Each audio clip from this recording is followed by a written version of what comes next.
Je m'appelle Sean Overton et, avec l'aide de cette petite couche mignonne, je vais battre les castors à leur propre jeu. Je vais transformer ceux-ci en une forêt désertique.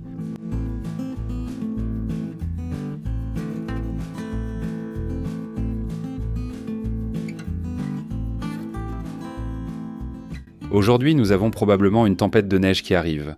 Dallas-Fort Worth prévoit plus de 15 cm de neige. Ici, dans l'extrême ouest du Texas, nous allons en avoir beaucoup moins. On aurait de la chance d'avoir 2 ou 3 cm, mais il y a des précipitations. Je vis une sécheresse exceptionnelle, la pire catégorie. Tout ce qui tombe ici, je veux en tirer parti. La neige à Dust Up, c'est très rare. Je ne l'ai vue qu'une fois auparavant. C'était un spectacle magique. Les montagnes Eagle et Quitman étaient entièrement couvertes de neige. Magnifique. Et la façon dont je vais être plus malin que mes castors, c'est que je vais planter de l'eau. C'est exactement ce que font les castors, mais je vais le faire encore mieux. Ceci n'est pas un barrage de castors, et je n'essaie pas d'être malin comme dans un tableau de René Magritte, où ceci n'est pas une pomme. Ceci n'est vraiment pas un barrage de castors, c'est un analogue de barrage de castors. Les humains et les castors sont tous deux des espèces clés de voûte. Et une espèce clé de voûte est un animal qui modifie l'environnement autour de lui. Les castors, par exemple, ne peuvent pas s'en empêcher. Quelques exceptions existent, comme le castor du Rio Grande qui creuse des terriers le long des grands fleuves et construit des barrages sur les affluents. Fondamentalement, voir un castor suggère qu'il veut couper des arbres et bâtir un barrage. De même, un chien en promenade veut d'abord renifler avant de faire ses besoins. Si vous êtes humain, vous souhaitez construire, modifier et changer les choses. Je vois rarement, mais parfois, des critiques disant qu'il faudrait laisser le désert tranquille. C'est comme demander à un singe de ne pas grimper à un arbre. Les humains sont une espèce clé de voûte. Il ne s'agit pas de changer l'environnement. Il s'agit de changer l'environnement de manière productive et bénéfique. Et pour cela, nous allons prendre le meilleur de ce que les castors ont fait et l'appliquer ici, dans le désert, où il fait trop hostile pour que les castors puissent vivre. Je vais vous montrer pourquoi je pense que les humains construisent ensemble de meilleurs barrages de castors que les castors. C'est un désert. Je n'ai pas d'eau. Et le problème d'un désert est toujours extrême. Il n'y a jamais assez d'eau ou alors il y en a beaucoup trop. Et quand j'ai un torrent déchaîné dans les canyons ou un flux beaucoup plus gérable ici dans ce lit à sécher, il est vraiment important de ralentir l'eau et d'absorber et de faire pénétrer autant d'eau que possible. Le problème de mon désert en particulier, c'est qu'il est principalement composé de sable. Et si vous connaissez un peu le sable, il ne retient pas l'eau. Ce que je vais faire, c'est prendre le meilleur de ce que font les castors et le meilleur de ce que font les humains afin de garder cette eau plus longtemps, pour pouvoir aider à créer ma forêt dans le désert. Et ce que nous avons fait pour commencer, c'est copier les castors. Première étape, nous avons planté ces poteaux en T dans le sol. Dans la plupart des endroits, il est préférable d'utiliser du bois non traité. Cependant, je creuse dans du caliche et c'est incroyablement dur. C'est aussi dur que du béton. Donc nous avons besoin de l'acier pour pouvoir pénétrer ce sol. Nous avons ajouté ces capuchons de sécurité pour éviter de blesser qui que ce soit. Même ici, dans les buissons sous cet olivier du désert, il y a des déchets laissés par des migrants près du barrage. Je veux m'assurer que nous ne faisons de mal à rien ici, même pour des personnes que je n'ai pas invitées. Merci à ceux d'entre vous qui ont suggéré les capuchons de sécurité et à ceux qui me les ont offerts via la liste de souhaits Amazon. Je suis heureux de vous montrer qu'ils sont utilisés et qu'ils ont rendu cela un peu meilleur. Alors merci pour votre contribution. Deuxième étape, nous devons descendre dans mon canyon principal où pousse une belle parcelle de saule du désert. Cette zone est assez clairsemée. Ce qu'on fait, c'est qu'on prend la Tacoma, on coupe environ la moitié des saules, puis on laisse un tiers de ce qu'on a coupé comme paillis bénéfique. J'ai appris ça de mon mentor Thiago Barbosa chez Centropic Solutions. De cette façon, on encourage notre ressource et on ne l'exploite pas, ce qui nous permet d'en faire pousser davantage à l'avenir. Ensuite, on prend les 2/3 restants de ces branches de saule du désert et on les tresse entre tous ces poteaux en T, ce qui forme une sorte de panier organique. Les branches à elles seules ne retiennent pas l'eau, mais elles l'obstruent et la ralentissent, et elles aident à élever le niveau de l'eau. La dernière étape de ce que nous faisons, c'est de creuser. Les branches ne vont pas retenir l'eau. Même le sable ne retient pas complètement l'eau, mais le sable ralentit considérablement l'écoulement de l'eau. Donc une fois que nous avons un tas de matière organique, comme vous pouvez le voir avec ce tas de branches épineuses ici, tout est empilé là-dessus. Nous voulons nous assurer que toute cette matière organique soit bien tassée. Lorsqu'il y aura une inondation, nous voulons que cette berge qui forme le barrage devienne de la boue durcie. Et vous vous demandez probablement pourquoi j'ai une couche.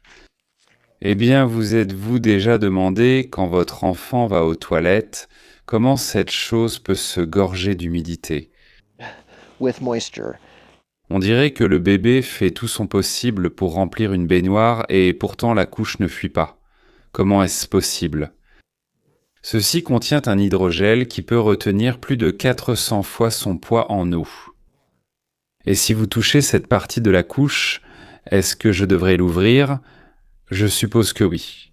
Good. Voyons si nous pouvons trouver le gel. Le gel est très finement broyé pour qu'il absorbe l'eau aussi rapidement que possible. C'est ici que je sens les morceaux de polyacrylate de potassium ou de sodium. Maintenant, je ne sais pas ce qu'est cette matière duveteuse, donc je ne vais pas vraiment la mettre dans le sol. À la place, j'ai le polyacrylate juste ici. C'est comme ça que je vais battre les castors, parce que les castors peuvent construire des barrages tout comme moi, mais ce qu'ils ne peuvent pas faire, c'est de la chimie. Nous allons mesurer et peser cela. Je vais en peser 0,2 livres, ce qui correspond à environ 9 gallons d'eau. Je vais essayer de le répartir uniformément dans le barrage de castors et dans ce sol. Ce qui va se passer, c'est que lorsque cette inondation arrivera et que l'eau s'infiltrera, ce gel va la retenir pour les 3 à 5 prochaines années.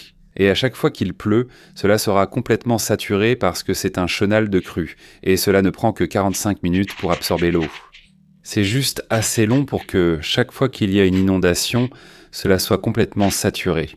Et ce que cela fait, c'est qu'avec toutes les graines et toute la végétation indigène déjà présente ici, cela devrait permettre à ce barrage de s'implanter.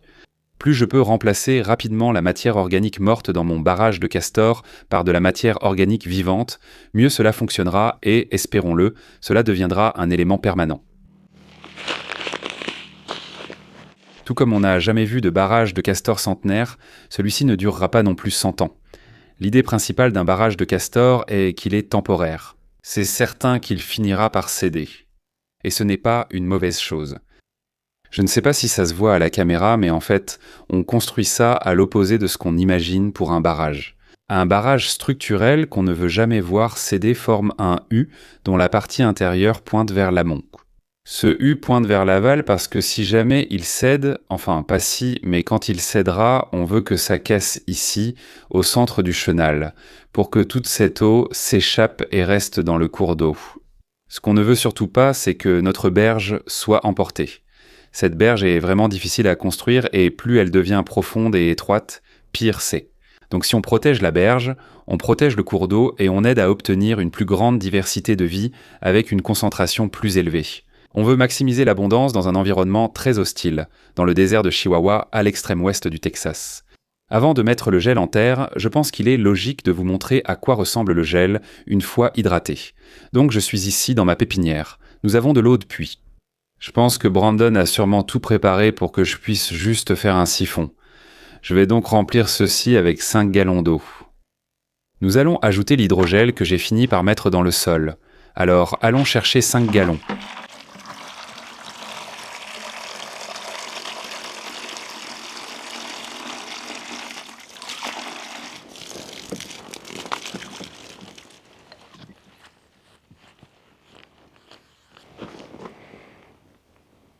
Je voulais vraiment tout mesurer.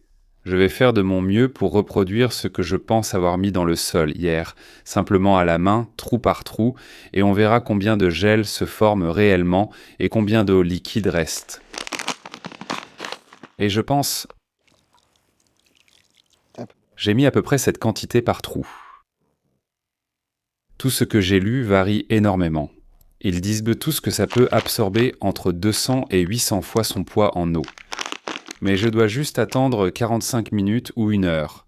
Je vais attendre au moins aussi longtemps, puis je reviendrai et on verra combien de gel il y a. Avant que vous me voyiez enterrer le polyacrylate près des barrages de castor. Je veux vous donner une idée de ce qu'est ce gel et à quel point il devient volumineux. Sur le dessus de ma main, vous pouvez voir le minuscule petit gel. C'est un grain de 5 à 10 mèches, tandis que celui du dessous était au départ un grain de 5 à 10 mèches et il est maintenant complètement hydraté. Vous pouvez comprendre comment juste un peu d'eau peut suffire à donner à une plante une avance considérable. Il y a tellement plus d'eau dans le sol que ce que n'importe quel matériau organique pourra retenir. Ce que je vais faire, c'est prendre ma balance et je vais mesurer 91 grammes.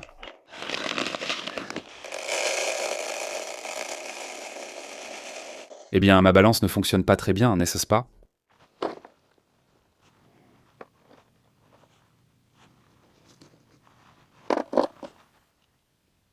Nous vivons une véritable expérience de nuages de poussière.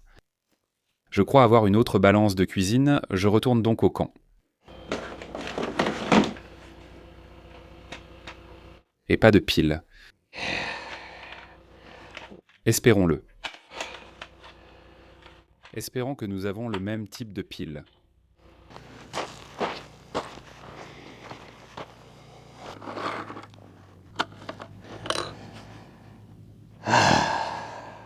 J'aurais dû vérifier les piles. Je suis très énervé, la balance est neuve. Je suppose que je n'ai pas besoin de la peser. Je peux estimer un 5e. À peu près là. J'aimerais pouvoir mesurer au lieu de faire une estimation approximative, mais si tout se passe comme prévu, je plante littéralement 9 litres et demi d'eau pour l'avenir.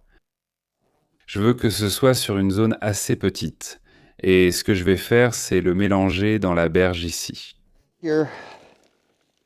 Juste à quelques endroits. Je veux m'assurer que ça ne parte pas avec l'eau. Nous allons le recouvrir. La raison pour laquelle il est si important que je fasse ça aujourd'hui, c'est qu'une tempête de neige arrive, et s'il neige, il pourrait y avoir 2 ou 3 centimètres. Et je ne veux pas que cette eau soit gaspillée. Alors, ça ne sera pas assez d'eau pour hydrater complètement le gel, mais ça veut dire que je peux avoir de l'eau dans le sol qui restera longtemps, et ce, dès le début. Je vais avoir de la neige ce soir. Quand cette neige fondra, probablement demain, j'aurai peut-être un sol hydraté, mais évidemment, ça dépend que la neige tombe vraiment. Et maintenant, place au vrai plaisir. Outils électriques. Je ne veux pas juste avoir un seul endroit où ça reste un peu en surface. Je veux que ce truc pénètre vraiment dans le sol. Et la façon dont je vais faire ça, c'est de mettre beaucoup de gel à un endroit, puis de l'enfoncer bien profondément. L'autre chose que certains spectateurs ont contribué, c'est ce gel lui-même de ma liste d'envie Amazon. Ce gel en particulier vient de Dwayne Koblets, donc merci Dwayne. Et si vous souhaitez faire une contribution, le lien vers la liste d'envie Amazon se trouve dans la description. Cet endroit a l'air bien meuble, la terre y est déjà ameublie. Et en fait, il y a des granulés de fumier juste là. Donc je vais faire la première fournée juste à cet endroit. Avant de commencer, assurons-nous que je vais vraiment pouvoir utiliser la tarière à cet endroit précis. Et on va l'allumer.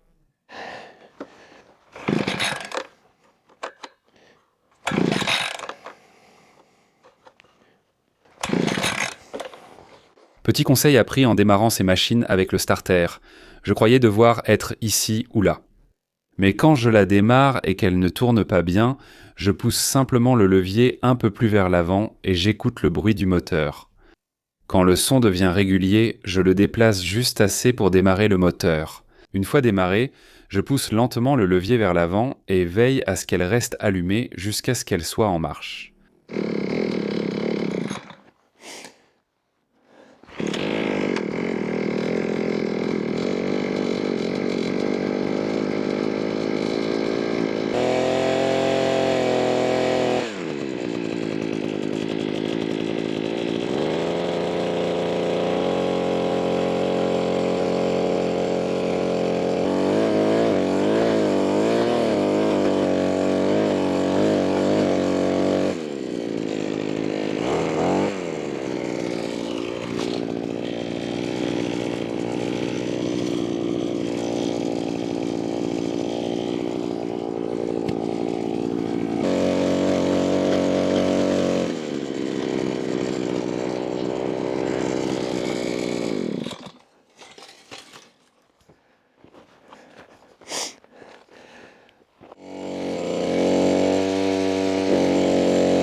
Maintenez le numéro 2.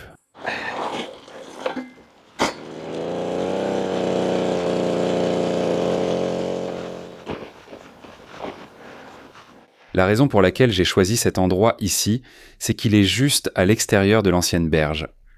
J'essaie de me placer là où l'eau sera un peu surélevée, mais pas directement dans le chemin de l'eau qui coule. Donc la plupart du gel que je vais mettre sera à cet endroit précis ici.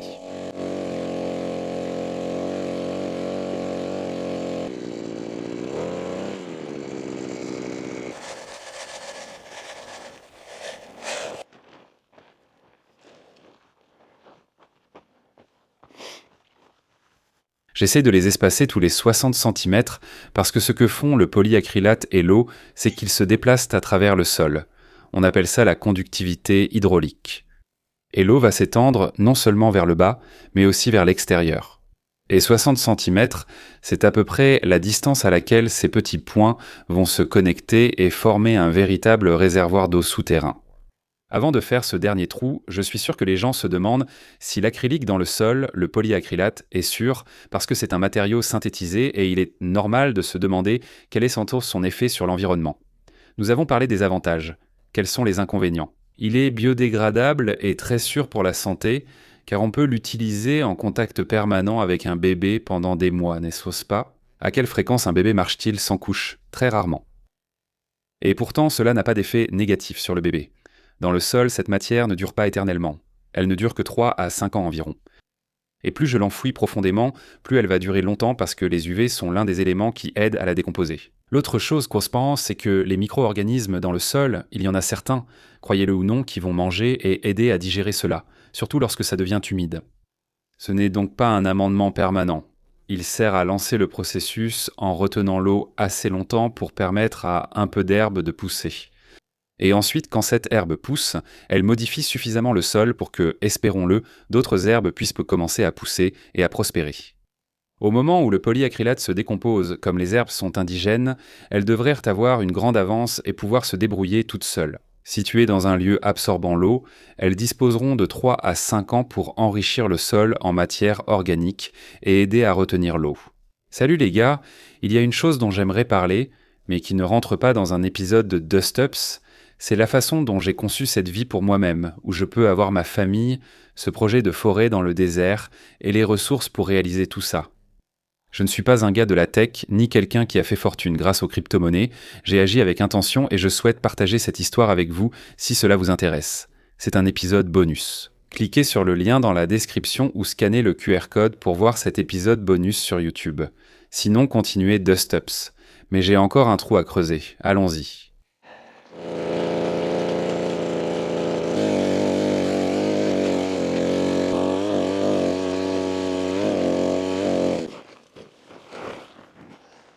Ce n'est pas humide, mais je peux voir qu'il y a un tout petit changement de couleur dans cette terre.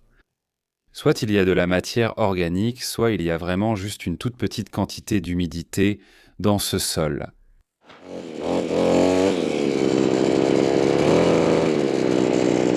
Un de fait, il en reste 9. Et le problème, c'est qu'il va neiger, enfin j'espère qu'il va neiger ce soir. Donc c'est urgent. J'ai une petite course à faire, ensuite je reviendrai pour m'occuper du reste. Et ensuite, je vous tiendrai au courant pour savoir s'il y aura de l'eau ou non.